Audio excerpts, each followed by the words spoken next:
शेतकरी रब्बी पेरणीसाठी सज्ज. पेरणीसाठी शेतकऱ्यांचा यांत्रिकीकरणाकडे कल. पाचोरा तालुक्यातील शेतकऱ्यांना खरीप हंगामामध्ये झालेला खर्च देखील निघाला नसल्यानं शेतकरी राजा आर्थिक संकटात सापडला. त्यात जेमतेम आलेल्या कपाशी आणि मका पिकास भाव नसल्यानं शेतकऱ्यांची कोंडी झाली आहे.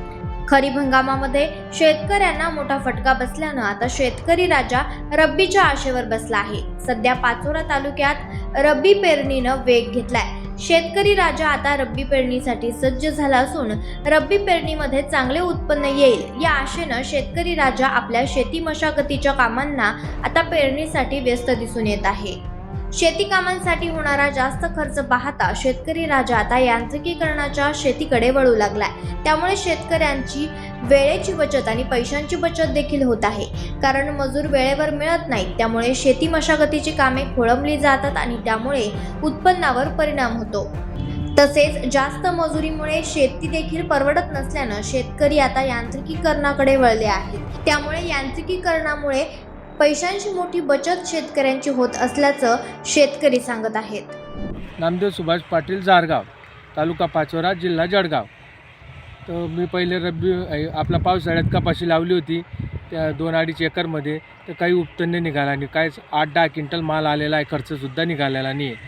तर आता मी रब्बीचे मक्काची लागवड करतो आहे यंत्राने. मजूरची टंचाई असल्यामुळे हे यंत्रकण आपला तांबे आहे, आमच्या गावाचा जारगावचा जवळ आहे. तर ते बरं मला भेटले.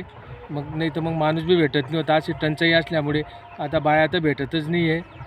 मग आता हे एक माणूस कम से कम 3-4 बॅगा लावू शकतो. म्हणजे एकरी किती खर्च आहे असा? एकरी खर्च आता मला जर धरायला लागला तर 10,000 रुपये मटेरियल धरून, म्हणजे वखरती व नागरती धरून बट्ट. आणि मजूरची किती लागले असते तुम्हाला? मजूरला मला लागले असते तरी 6-7 बाया राहिल्या तर 7-21 रुपये लागले असते बा असं. आणि यंत्राने किती लागताय आता खर्च? यंत्राने आता ते तांबेला मी 500-600 रुपये देऊन देईल.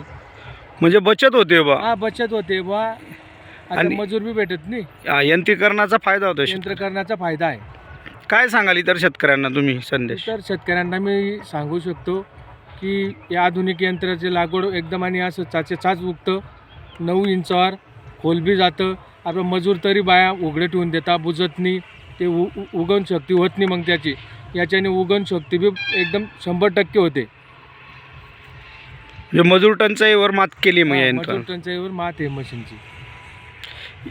दिवसाला किती एकर होतं हे? दिवसाला 2-2.5 एकर होऊ शकतं जर चांगलं सकाळपासून 8-9 वाजेपर्यंत जर चाललं तर.